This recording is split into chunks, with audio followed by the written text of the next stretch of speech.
I want to thank the organizers, first of all, for inviting me to this, and I want to thank you, the audience, for attending. I'm going to talk to you today about formative diagnostic assessment based on learning trajectories. Just to give you an overview of the talk, I'm going to offer some preliminary remarks on the current NAEP data, illustrate what we mean by a learner's invention, introduce the concept of learning trajectories, and then discuss formative diagnostic assessment based on learning trajectories. Finally, I'm going to talk about its effects, the challenges, and implications. So all of you are probably familiar with these data, but I want to go over them as a kickoff to the talk.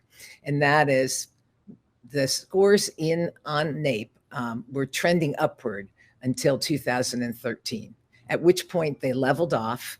And then in 2019 to 22, there was a precipitous drop. And this was both in 4th grade and 8th grade. The low performers we know dropped more precipitously. And you can see that here when you look at the 25th and the 10th lowest percentiles. These drops were greater for both Black and Hispanic students. But you need to keep in mind that even given those data, since 2005, 75% of our 12th graders have been performing below proficiency. As we try to generate solutions, we also need to take into consideration, as Bob Moses from the Algebra Project said, as a nation, we stand with bated breath, waiting for public schools to reopen and for a return to normal, while ignoring that for many, normal is not only not good enough, it was never really good. So these data imply a massive systemic failure. And part of that failure in math education is because we know there's a general trend to knock kids off the boat. Starting in about 9th grade, about 50% of the kids are lost each year. We know there are inequitable outcomes, and those inequitable outcomes post-pandemic were predictable. But they did demonstrate how rapidly deterioration is going to happen if you have inequitable resources and supports.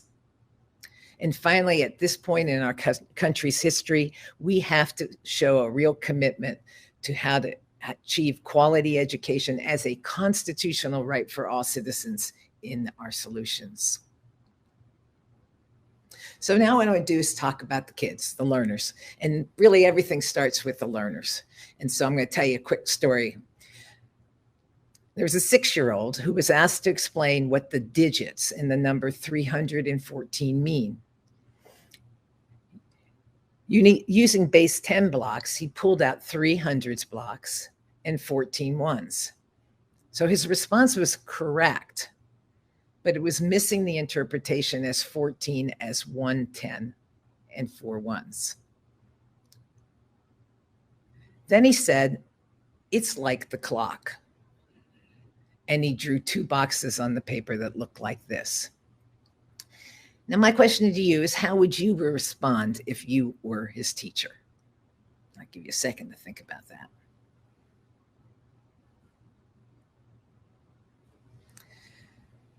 Typically, his comment would be ignored or corrected. And if that were the case, we would be missing the opportunity to see how it sheds light on place and on value. So if you look at one on the right there, 314 on our base 10 system, the idea is that that each of the digits represents a different unit, hundreds, tens, and ones. And when we build up the 4, and if we kept going, when we get a group of 10, then we end up with 1 10 and do it again, second 10. We build up the 10s until we end up with 10 10s, and then we start hundreds. And that's the notion of place and value. Now let's look at the clock. When you look at the clock, you'll notice that, in fact, there is 2 numbers there. And the right one, the 14 one, is in base 60. That is, when it builds to 60, that becomes an hour. And then in the hours place, the base is 12 or 24, depending on the clock. And when it builds to that number, then you get a day. So what has he accomplished? Well, this child recognized that digital time involves an exchange system that relies on placement. So he has a good insight there. In fact, in that system, he wouldn't change the 14 to a 10 and 4 ones. He's looking at it as moving towards 60 minutes to be an hour. So digital time can be viewed as a rudimentary place value system. Now, he still has a ways to go to get to the goal of the instruction, which was to develop a recognition of what Li-Ping Ma in her study of American and Chinese teachers called a constant rate of decomposing a higher value unit, which just means every time you switch from ones to tens or tens to 100, every time you have a group of 10, you're using that to compose a new unit. Now, in typical classrooms, these kinds of things, and I've observed hundreds of classrooms across the country, these things are happening all the time, and these inventions are falling on deaf ears. Or they may receive superficial encouragement, a kind of pat on the head, thank you for your ideas. Instead, the inventions should be the basis on which kids are made to feel welcome, engaged, and capable in mathematics. But for teachers to be on a regular basis able to leverage these student invention, teachers need a profound understanding of the fundamental mathematics, again, as Ma calls it, as related to learning. They also need to figure out how to weave from the conjecture or the invention towards an intended target through interactions with kids, which is what Marty Simon called hypothetical learning trajectories. But the problem is teachers have no systematic way to access the considerable research on learners' reasoning, especially when viewed as chains of reasoning. And this is where learning trajectories come in. Learning trajectories can provide a systematic way for teachers to access student reasoning patterns to use it to drive instruction. Learning trajectories are built on very specific theories of learning, involving genetic epistemology in the case of Piaget and the zone of proximal development in the case of Vygotsky. And so they were situating cognitive development within a sociocultural scaffolding, which means we're using the kids' resources they bring to instruction as a basis for moving forward in instruction. The National Research Council described them as successively more sophisticated ways of thinking about a topic that can follow one another as children learn and investigate a topic. They usually include a domain-specific target, a set of instructional tasks, and then descriptions of the levels. Now, those of us that work on learning trajectory are pretty clear. This is not a stage theory, so it's really not a ladder, although sometimes people describe it or think of these levels as a ladder. It seems to me much more appropriate, and we use the idea of a climbing wall. On a climbing wall, the obstacles are predictable, as are the handholds and footholds. And so teachers need to know about these things in order to help kids come in at different places and then use their own resources and build into those interactions to reach the target.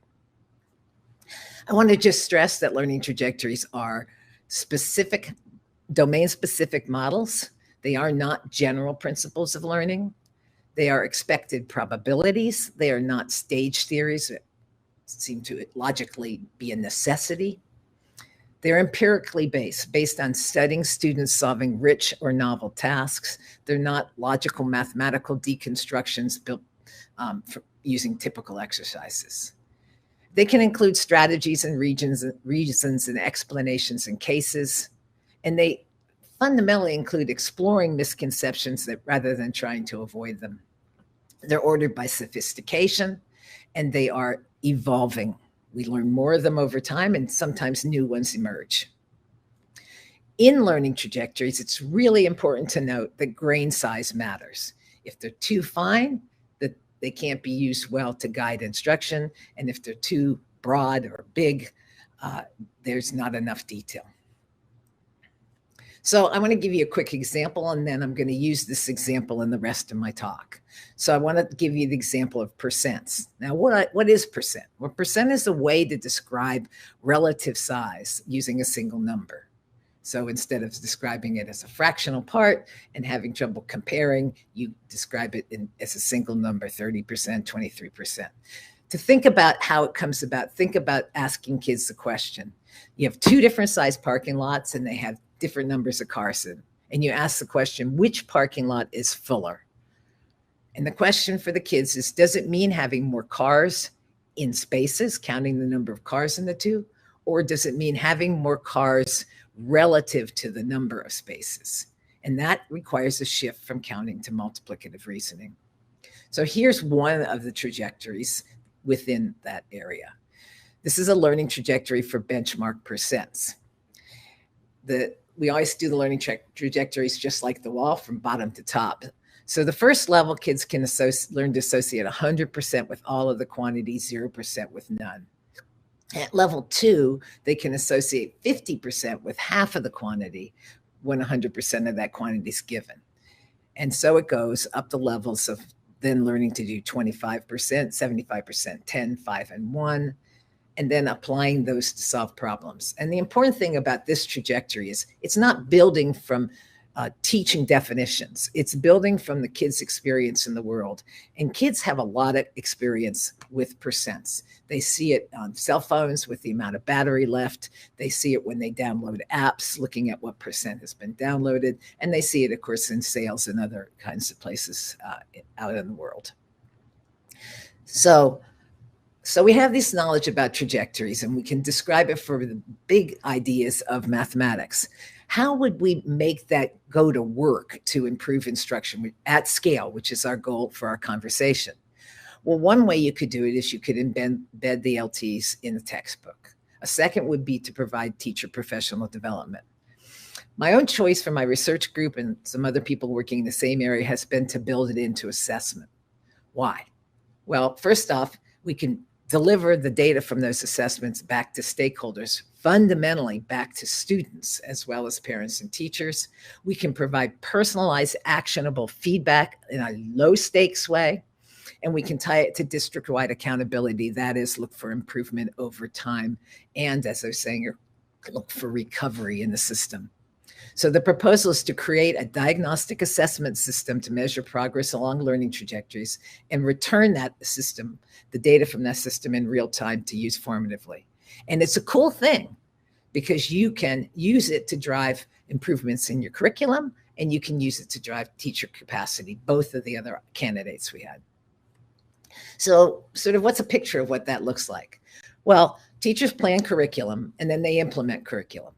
And in this system, they would then assess diagnostically, and they could act in a short cycle feedback to improve instruction based on the results of how those kids did on those short formative assessments. But in addition, there's a second loop, which is to have the teachers meet together in professional learning communities, PLCs, where they share their data and they exchange successful strategies, different ideas, and they compare results. And then they use that to revise and plan subsequent curriculum, as well as to improve the instruction for the kids in their class at that time. So I want to give you a quick peek at a prototype because I want this vision. I want to try to get you to have a vision that this really can exist. And I'm going to show you, we built a prototype of this called MathMapper, built with the support from the NSF and the Bill and Melinda Gates Foundation. And it was built in collaboration with practitioners in multiple districts. So it starts with a hierarchical learning map, and that is it was of 9 big ideas, and then we added algebra 1, so it ended up being 11 big ideas, which covered all of the big ideas in middle school mathematics. Now, when you zoom in on that map into those big ideas, you get down to these learning trajectories, and this is a cluster for percent. And the one I talked to you about was the one on the right there that's open. That's called benchmark percents. And when you open up that particular construct, you'll see that the learning trajectory is shown at the right, and it goes from bottom to top with the same levels we talked about before. Additionally, it tells you what grade level those levels are typically associated, because these trajectories can cross grades. Also, you see the little yellow triangle. Those open up and they show and report to teachers on common misconceptions that we've documented, again, in the research literature that students might have at that particular level. So it's a very compact way to get teachers to have access to the data we have and what we've learned about these learning progressions, learning trajectories, how kids learn. Now, the teachers will, based on whatever they're teaching at that time, assign an assessment on one of these, and the assessments are done digitally. They run to about 20 minutes long, and the data is going back to the students and teachers in class in real time on how well they did. Now, I mentioned this before, but I'm going to say it again. Data goes back directly to students. So they become partners in assessment, which is the critical element of this work, is that students are part of it. The student data will look like this. We can see the 3 circles that were in the group that I showed you. You see the construct B as our benchmark percents. The student got 89% on that. If that student scrolls down, they will have access to all the items. This is low stakes that they did. They will have feedback on how they did. And actually, they can reopen, look at those, and have an opportunity to revise and resubmit. So the little mint green color on those dials actually shows the improvement after they revised, the student revised and resubmitted. For teachers, they get the map at the bottom, which is called a heat map. And these look complicated, so I'm going to show you a bit more how you look at them. What you're seeing here is you're seeing every student in the class is one of these piles of blocks, stacks of blocks. So the one at the left is the lowest performing student in this class on this particular assessment. And you'll see on the left, you'll see that the levels again go from bottom to top. And orange means they got it wrong, and light blue means they got partial credit, and darker blue means they got it correct. So the student on the left got level 1 wrong, level 2 partial credit, level 3 wrong, level 4 partial credit, and did not get an item. If it's white, they didn't get an item. And the student on the right, who has the 4 blues and a white, shows that that student got all the items they got correct and didn't get one on the top level. Now, just think about, if the problems are getting harder, what you'll expect is that you'll get more orange, more incorrect at the upper levels and less incorrect at the bottom levels.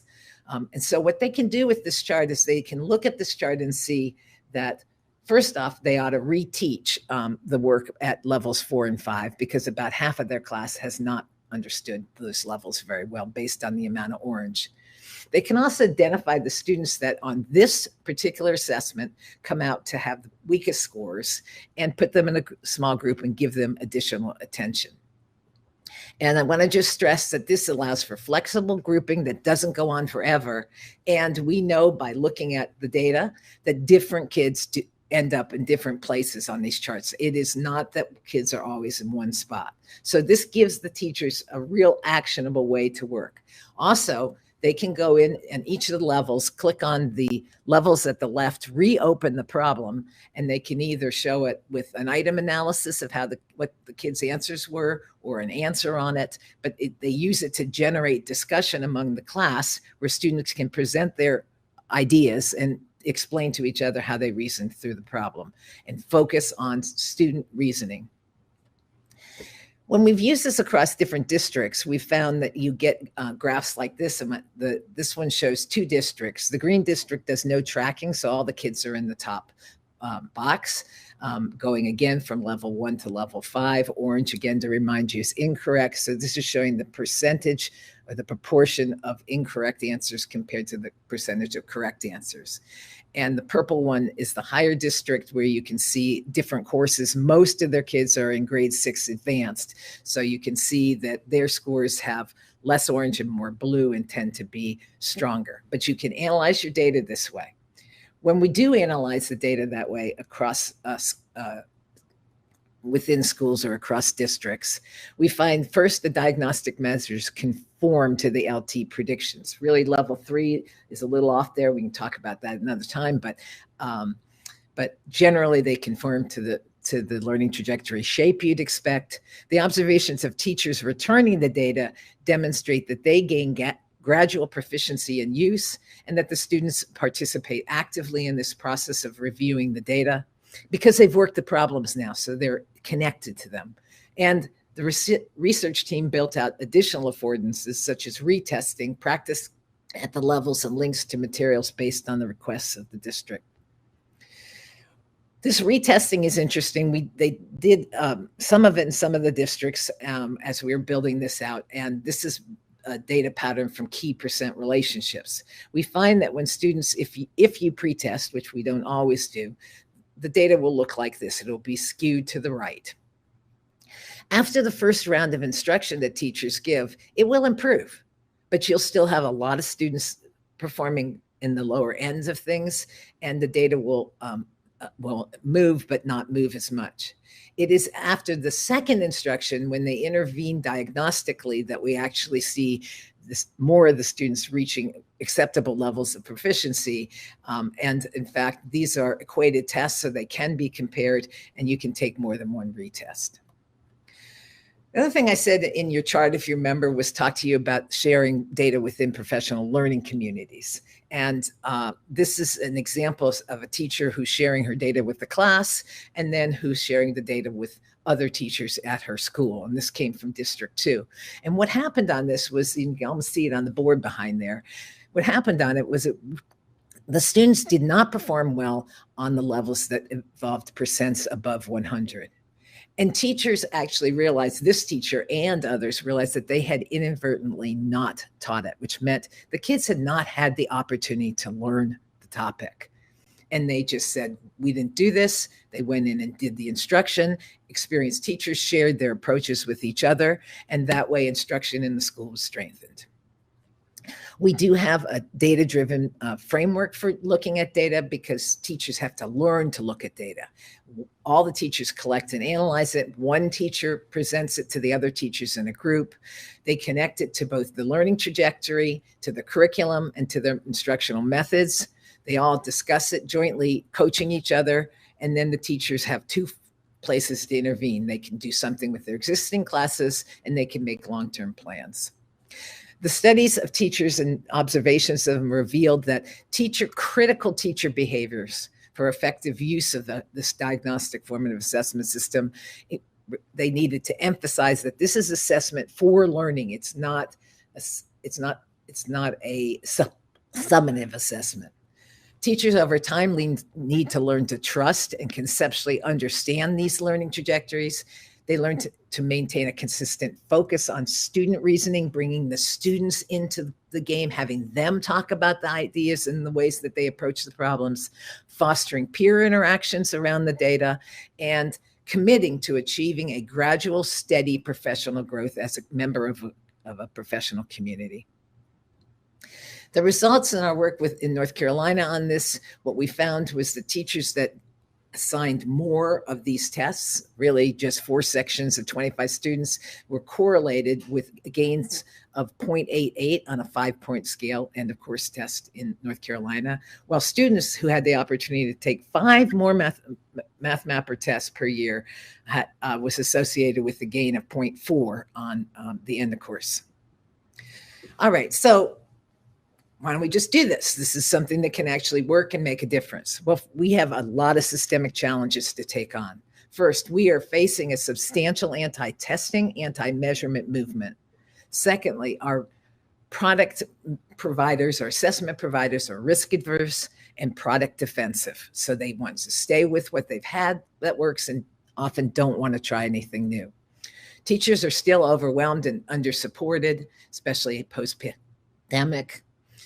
There's a lack of sustained content-driven professional development, both in terms of having enough money and time, but also the commitment to doing it. Most teachers are teaching standard by standard instead of using coherent sequences, or too many of them are, and there's insufficient long-term paths to maturation for prototypes such as MathMapper. But clearly the data support the notion that we need a different through-year assessment, and it needs a coalition of organizational types to pull it off. But in terms of equity, where we started, a diagnostic assessment use formula can make specific conceptual needs immediately visible so we can act on them to help kids recover and move forward. We can strengthen students' agency, recruiting them as the learners as our partners in learning. We can demonstrate empirically to teachers that different students learn different parts of the learning trajectories with ease or difficulty. We can use grouping flexibly over time with opportunities for recovery and retesting. And it provides significant opportunities to strengthen our professional capacity and collaborative activities around conceptual depth and rigor. So, sort of in closing this up, a formative diagnostic system can, based on learning trajectories, can provide feedback, fundamental feedback in a low stakes way that can accrue as diagnostic records. It can support systems of accountability in terms of improvement over time by all subgroups and performance levels. As one of our principals said, he wasn't as worried about how teachers' classes did when they first started using the tool, but he looked for evidence that it improved over time. So this contributes to strengthening capacity gradually over time in our system. And finally, it provides a scientifically grounded assessment system that can reestablish the value of measurement and stimulate psychometric innovation. So going back to the beginning, what does this call for? Well, as Bob Moses told us, we cannot go back to normal. Normal has meant stagnation and it's meant inequality. It means a rejection of the model we've been using, which has standards and high stakes testing on the outside, but doesn't touch the instructional core because the data come back too late, too coarse, and they're non-actionable, and they tend to be used punitively rather than formatively. Now, that system was important because it shed light on inequitable outcomes. So we can't lose that. But we have to remember in that system, the legal challenges would prove that there's disparate impact, that the system is getting disparate impact on kids from minority groups, but would rule that as long as that was the only, as long as they were using the best quality at the current time psychometrics for high stakes tests, they would not, in fact, overturn it. We have to have a different approach and a different set of models for diagnostic.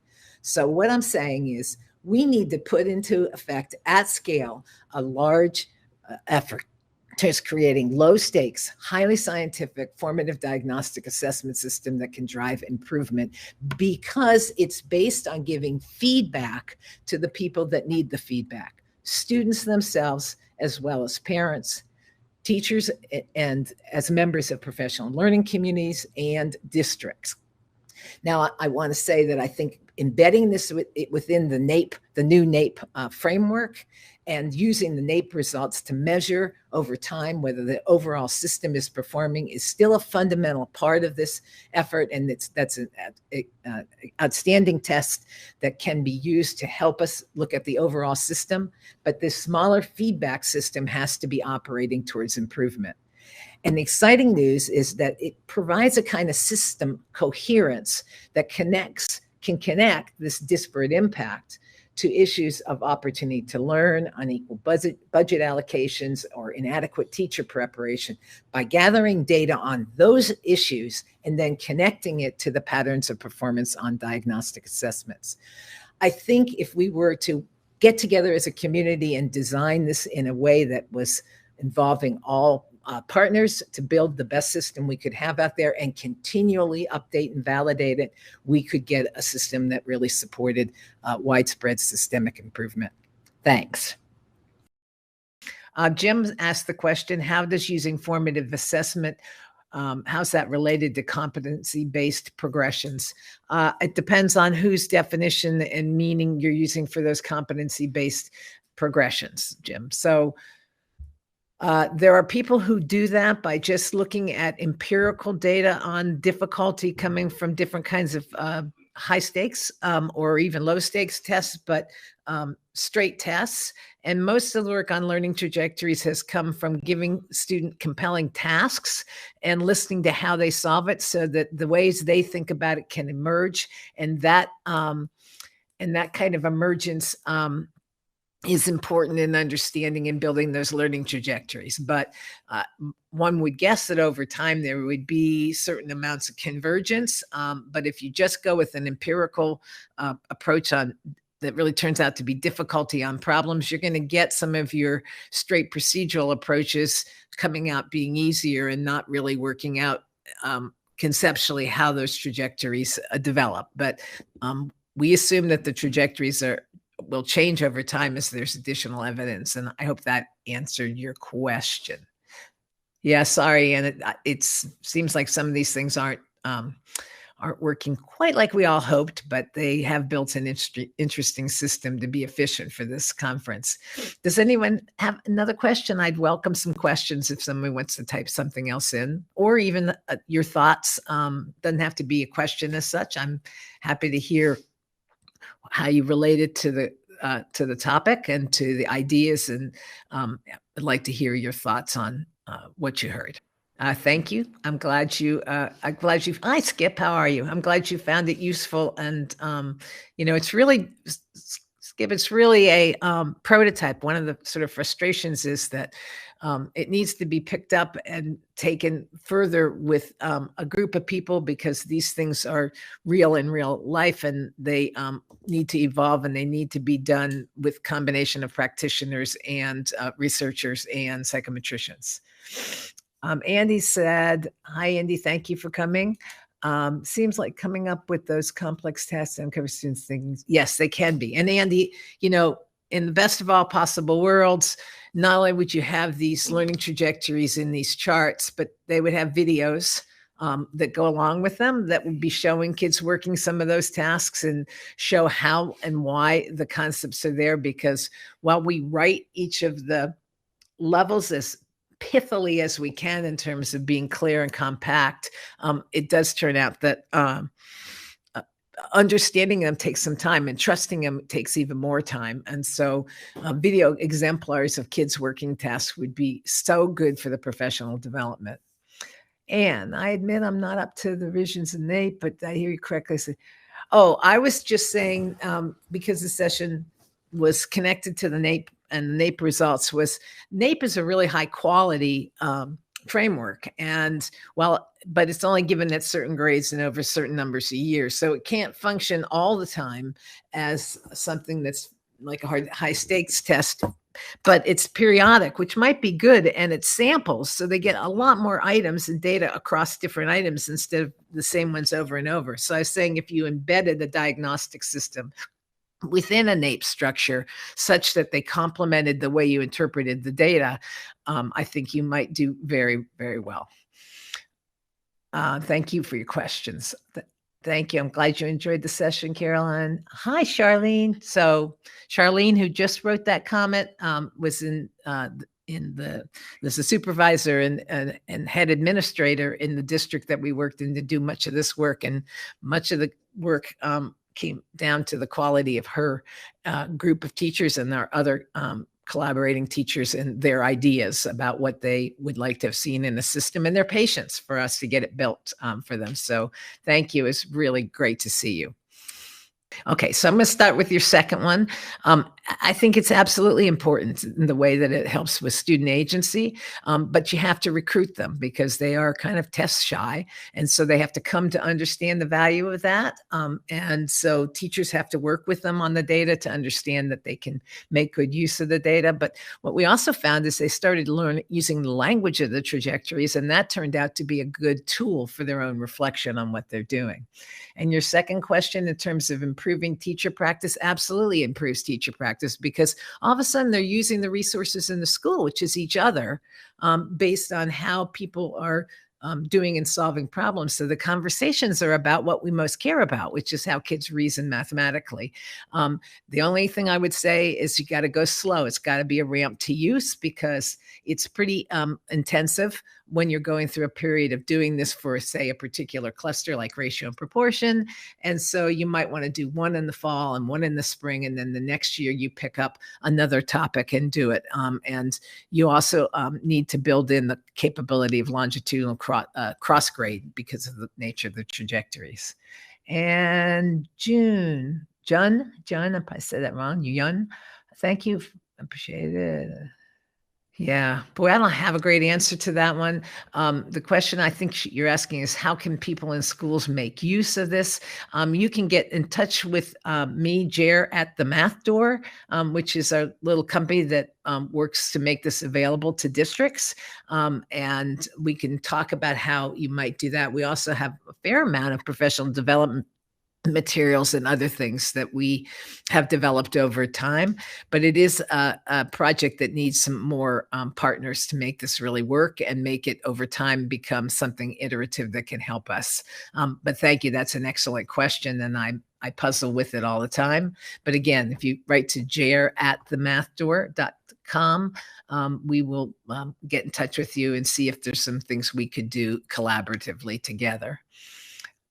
I think that one of the other things that we have built in also is the ability of teachers to give tests of different amounts. So we actually built a resource for a quick test on single items, and students can also work and practice together on the same problems, seeing how to proceed through things. Andy, it's Jere, Jere, at themathdoor, all one word, themathdoor.com. Yep, that looks beautiful.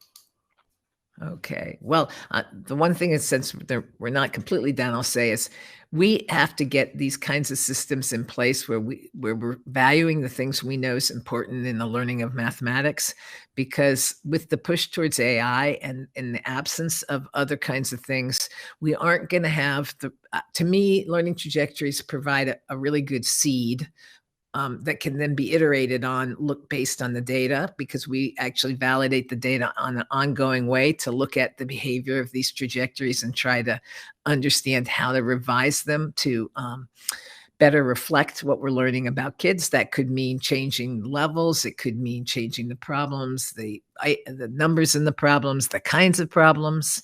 And so that's an ongoing validation process, but one, again, which we have to figure out systems where psychometricians and math educators and teachers together are looking at these things and creating them to be reflective of our experience, and while still staying scientific in the sense of being true to the data that we get as we do these kinds of studies with kids. Okay, so I have 30 seconds and then the session is going to end. So if anybody has another quick question, you're welcome. If not, let me just say again, I really appreciate you all coming today. Well, if you have other questions, I would welcome hearing from some of you and seeing if there's some things we might do together. And again, thank you for coming.